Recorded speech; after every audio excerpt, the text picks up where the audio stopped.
السلام علیکم ورحمۃ اللہ وبرکاتہ۔ وعلیکم السلام ورحمۃ اللہ وبرکاتہ۔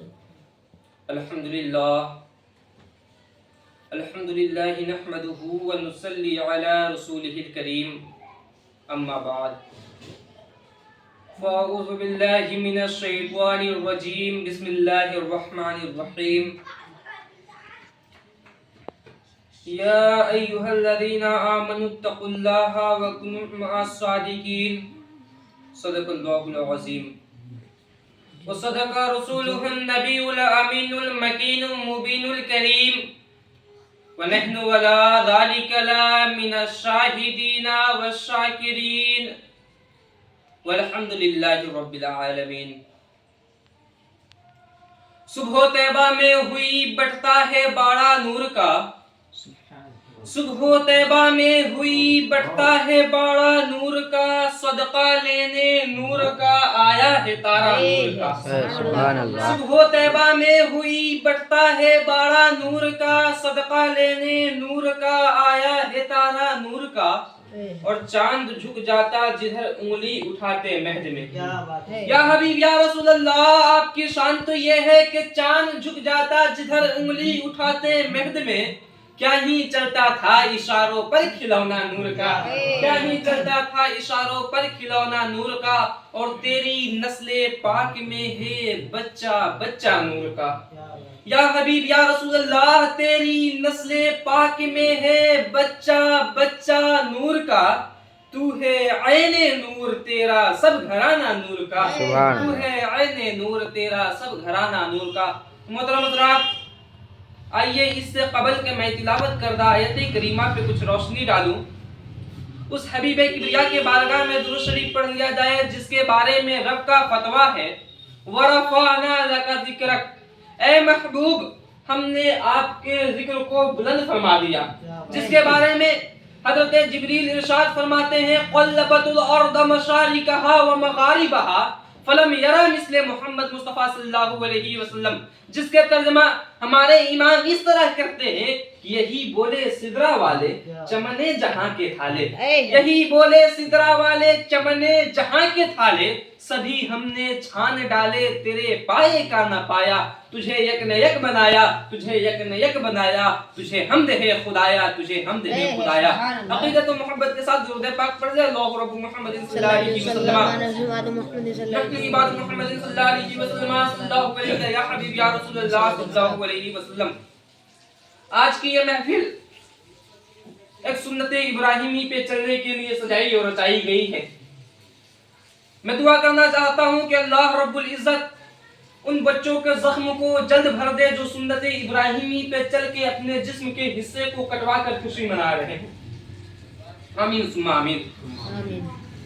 میں نے قرآن کریم کی تلاوت کی، یا ایھا الذین آمنوا اتقوا اللہ وکونوا مع الصادقین، اے ایمان والو اللہ سے ڈرو اور سچوں کے ساتھ ہو جاؤ۔ اللہ رب العزت نے اپنے بندوں کے ہدایت کے لیے بہت سارے انبیاء کرام کو بھیجا، مگر سب سے بہتر اور سب سے اعلیٰ مرتبہ کے انبیاء محمد عربی صلی اللہ علیہ وسلم کو بنا کر بھیجا، اور فقط انہی کو نہیں بلکہ جتنا محبوب ترین وہ ہیں اتنا ہی محبوب ان کا خاندان ہے۔ تمام نبیوں کے خاندان میں کوئی ایسی خاندان نہیں جو اہل بیت کے مقابل میں ہو، اور اہل بیت میں 12 امام ہیں، سارے کے سارے سچے ہیں، مگر ایک امام ایسے ہیں جن کا لقب بھی صادق پڑ گیا ہے۔ میں کسی اور کی بات نہیں کر رہا ہوں بلکہ امام جعفر صادق علیہ رحمۃ الرضوان کی بات کر رہا ہوں۔ آج 21 رجب ہے، کل کے دن امام جعفر صادق علیہ رحمۃ الرضوان کے کنڈے کا فاتحہ مناتے ہیں ہم لوگ، انہی کے بارے میں بات کرنا چاہتا ہوں۔ پہلے ان کا حسب و نسب جان لیں۔ حضرت فاطمۃ الزہرا کے اولاد کا نام حضرت حسین ہے، حضرت حسین کے اولاد کا نام حضرت زین العابدین ہے، زین العابدین کے اولاد کے نام امام باقر ہے، اور امام باقر کے اولاد ہے امام جعفر صادق علیہ رحمۃ الرضوان۔ حضرت علی کے پرپوتے کا نام امام جعفر صادق علیہ رحمۃ الرضوان، اور ان کی ماں کا حال یہ ہے، ان کے نام ماں کا نام ام فروا ہے۔ ام فروا کے ابو کا نام قاسم رضی اللہ تعالیٰ عنہ، حضرت قاسم کے ابو کا نام امام محمد رضی اللہ تعالیٰ عنہ، اور محمد رضی اللہ تعالیٰ عنہ کے نام ابو کا نام کوئی اور نہیں ہے بلکہ وہ حضرت ابو بکر صدیق رضی اللہ تعالیٰ عنہ ہے، جنہیں ہم پہلا خلیفہ کے نام سے جانتے ہیں۔ سبحان اللہ۔ حضرت ابو بکر صدیق رضی اللہ تعالیٰ عنہ کے پرپوتے اور حضرت علی کے پرپوتے کا نام اگر کوئی ہے تو حضرت ابو جعفر صادق علیہ رحمۃ الرضوان ہے۔ اگر آپ کو حضرت ابو بکر کے خاندان کو اور حضرت علی کے خاندان کو ایک ذات بابرکت میں دیکھنا ہے تو حضرت جعفر صادق علیہ رحمۃ الرضوان کو دیکھ لیں، اور ام فروا رضی اللہ تعالی عنہ اور حضرت جعفر صادق علیہ رحمۃ الرضوان کے ابو حضرت امام باقر کی شادی کب طے ہوئی میں بتاؤں؟ آپ نے کربلا کی بات سنی ہوگی۔ کربلا میں حضرت حسین اپنے خاندان کو لے کر دین حق کو بچانے کے لیے نکل چکے ہیں۔ اس میں ایک شخص ہے جسے علی اوسط کے نام سے جانتے ہیں، جسے زین العابدین کے نام سے جانتے ہیں۔ وہ حضرت جعفر صادق کے بیٹے حضرت قاسم کے پوتے حضرت قاسم کے پاس جاتے ہیں اور عرض کرتے ہیں، اے حضرت قاسم، میرے دادا کی بارات میرے نانا کے بارات آپ کے دادا کے گھر میں اتری تھی۔ میں چاہتا ہوں کہ میرے بیٹے کے بارات میرے بیٹے امام باقر کے بارات آپ کے گھر میں نکلے۔ اسی وقت حضرت امام باقر کی شادی حضرت ام فروا سے طے ہو گئی ہے، اور جب ان لوگ کی شادی ہوتی ہے تو ایک بچہ پیدا ہوتا ہے جسے دنیا امام جعفر صادق علیہ رحمۃ الرضوان کے نام سے جانتی۔ سبحان اللہ، سبحان اللہ، ماشاء اللہ۔ حضرت امام جعفر صادق علیہ رحمۃ الرضوان سے پوچھا جاتا ہے، گنبد خضرا کے قریب ہے، اس وقت کا حال ہے، اس وقت حضرت ابو بکر صدیق کے دشمن مدینہ المنورہ میں پنپ رہے ہیں۔ حضرت امام جعفر صادق علیہ رحمۃ الرضوان سے پوچھا جاتا ہے، اے امام جعفر صادق، بتایا جائے کہ آپ کے نظریے سے محمد عربی صلی اللہ علیہ وسلم اور حضرت ابو بکر کیسے تھے؟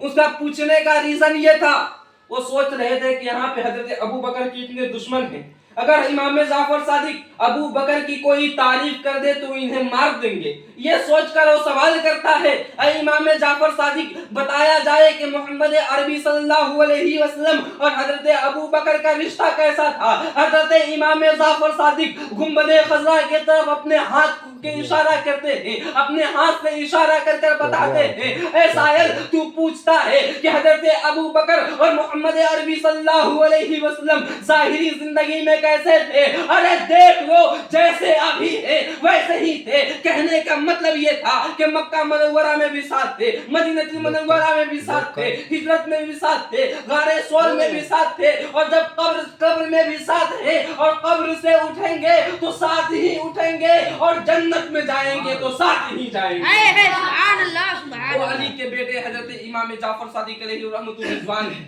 جن کے علم کا معاملہ یہ ہے۔ آپ نام سنے ہوں گے امام اعظم ابو حنیفہ۔ امام اعظم ابو حنیفہ جن کے علم فقہ پہ آج 70% مسلمان عمل کرتے ہیں، 70% مسلمان ان کے علم فقہ پہ چلتے ہیں، اور ہم آپ وضو سے لے کر نماز پڑھنے تک جتنے مسائل کو کرتے ہیں سب امام اعظم ابو حنیفہ کے مسائل کو چلتے ہیں۔ ان کا اصل نام نعمان بن ثابت ہے، ان کا اصل نام نعمان بن ثابت ہے۔ حضرت امام اعظم ابو حنیفہ سے اس کے دور میں جب امام اعظم ابو حنیفہ کی داڑھی سفید ہو چکی تھی، چہرے پہ جھریاں آ چکی تھی، اور چہرے پہ جھریاں آ چکا تھا، بال سفید ہو چکی تھی، اس وقت ایک شخص جاتا ہے اور عرض کرتا ہے، اے امام اعظم ابو حنیفہ، آپ کی عمر شریف کتنی ہے؟ آپ کی عمر شریف کتنی ہے؟ امام اعظم ابو حنیفہ ارشاد فرماتے ہیں کہ میری عمر شریف فقط 2 سال ہے۔ وہ شخص پریشان ہو جاتا ہے، کہتا ہے، اے امام اعظم ابو حنیفہ، آپ کی داڑھی سفید ہو چکی ہے، آپ کے چہرے پہ جھریاں آ چکی ہے، آپ کے بال سفید ہو چکے ہیں، مگر آپ ارشاد فرما رہے ہیں کہ آپ کی عمر فقط 2 سال ہے، یہ کیسے ممکن ہو سکتا ہے؟ تو امام اعظم ابو حنیفہ جواب دیتے ہیں، کہتے ہیں، اے شخص، تو یہ بات تو صحیح ہے کہ میری داڑھی سفید ہو چکی ہے, میرے چہرے پہ جھریاں آ چکا ہے, مگر امام اعظم ابو حنیفہ کے عمر فقط 2 سال ہے, اس لیے کہ امام اعظم ابو حنیفہ امام جعفر صادق کے بارگاہ میں 2 سال رہ کے علم حاصل کیا ہے, اور وہی علم ہے کہ نعمان بن ثابت کو امام اعظم بنا دیا ہے. اگر تم پوچھو گے کہ امام اعظم کی عمر کتنی ہے تو امام اعظم کی عمر فقط 2 سال ہے, اور باقی جتنی عمر ہے وہ نعمان بن ثابت کی ہے. سبحان اللہ. اور امام اعظم ابو حنیفہ جن کے علم فقہ پہ 70% مسلمان چلتے ہیں, وہ کہتے ہیں کہ اگر مجھے کچھ ملا ہے اس نعمان بن ثابت کو اگر کسی نے امام اعظم ابو حنیفہ بنایا ہے تو امام جعفر صادق علیہ رحمت الرضوان کی ذات ہے. جس کے بارگاہ میں کوئی پڑھا ہے تو امام اعظم ابو حنیفہ بن کے چمکا ہے, تو کوئی وقت کے سائنٹسٹ بن کے چمکا ہے. اور ان کے علم کی بات کروں, ایک ناستک ان کے بارگاہ میں پہنچتا ہے. آج بھی ناستک کا بہت بڑا کھلا ڈیبیٹ ہوا جسے مفتی اسماعیل ندوی اور جاوید اختر کے بیچ میں ہوا. سب کو یہ معلوم ہے, لوگ بہت چرچا بھی کر رہے ہیں, سوشل میڈیا پہ دھوم مچائے رکھا ہے. اور کچھ لوگ تو ماشاء اللہ ایسے بھی کہہ رہے ہیں کہ ہمارے اہل سنت میں ایسا کوئی عالم نہیں ہے جو کسی ناستک سے ڈیبیٹ کر سکے, مقابلہ کر سکے. میں بتاؤں کہ اہل سنت میں ایسے عالم ہیں جو ڈیبیٹ بھی کرتے ہیں, مناظرہ بھی کرتے ہیں, اور وقت کرتا ہے تو مباہلہ بھی کرتے ہیں. سبحان اللہ. وقت پڑتا ہے تو مباہلہ بھی کرتے ہیں, وقت پڑتا ہے تو مباہلہ بھی کرتے ہیں. امام جعفر صادق علیہ رحمت الرضوان کے بارگاہ میں ایک ناستک پہنچتا ہے اور کہتا ہے کیا اللہ ہے؟ کہتے ہیں ہاں ہے. تو کیسے؟ قرآن کے دلیل کے دیتے ہیں. کہتے ہیں میں ناستک ہوں, میں قرآن کو نہیں مانتا, میں حدیث کو نہیں مانتا, میں شریعت کو نہیں مانتا ہوں. ایک سوال ہے, کیا خدا ہر چیز پہ قادر ہے؟ امام جعفر صادق علیہ رحمت الرضوان آواز دیتے ہیں ہاں خدا ہر چیز پر قادر ہے. تو میرا ایک سوال ہے, مگر کنڈیشن یہ ہے کہ آپ اس کا جواب دیں گے. تو قرآن سے مجھے جواب نہیں چاہیے اس لیے کہ میں قرآن کو نہیں مانتا, شریعت سے مجھے جواب نہیں چاہیے اس لیے کہ میں شریعت کو نہیں مانتا. اور اگر اللہ ہر چیز پر قادر ہے تو یہ بتائے کہ اللہ ایک چھوٹی سی شیشی میں پورے آسمان اور زمین کو سما سکتا ہے, مگر اس میں بھی ایک کنڈیشن ہے, اللہ اگر ہر چیز پر قادر ہے تو نہ اسے زمین کو چھوٹی کرنی ہے نہ شیشی کو بڑا کرنا ہے. شیشی کو بھی بڑی نہیں کرنی ہے, زمین و آسمان کو بھی چھوٹے نہیں کرنے ہیں. کیا بغیر زمین و آسمان کے چھوٹے کیے ہوئے یا شیشی کو بڑے کیے ہوئے اللہ رب العزت اس زمین و آسمان کو ایک چھوٹی سی شیشی میں بند کر سکتا ہے؟ مگر اس کا جواب قرآن و حدیث سے نہیں چاہیے. بتاؤ اس سوال کے جواب کسی کتاب میں مل سکتی ہے؟ نہیں. مگر آج جو لوگ کہتے ہیں کہ اہل سنت میں کوئی مناظرہ کرنے والا نہیں ہے, مفتی اسماعیل ندوی کو مناظرہ دیکھ کر ان پہ کہتے ہیں کہ دیوبند میں اتنے بڑے بڑے عالم ہیں کہ جاوید اختر سے 2 گھنٹے ڈیبیٹ کرتے ہیں. میں کہتا ہوں اہل سنت میں ایسے عالم ہیں کہ فقط ایک جواب سے ناستک کو مسلمان بنا دیتے ہیں. امام اعظم ابو حنیفہ کے استاد امام جعفر صادق علیہ رحمت الرضوان ارشاد فرماتے ہیں کہ میں ترنت جواب دیتا ہوں. کہتے ہیں کیا تم ہو؟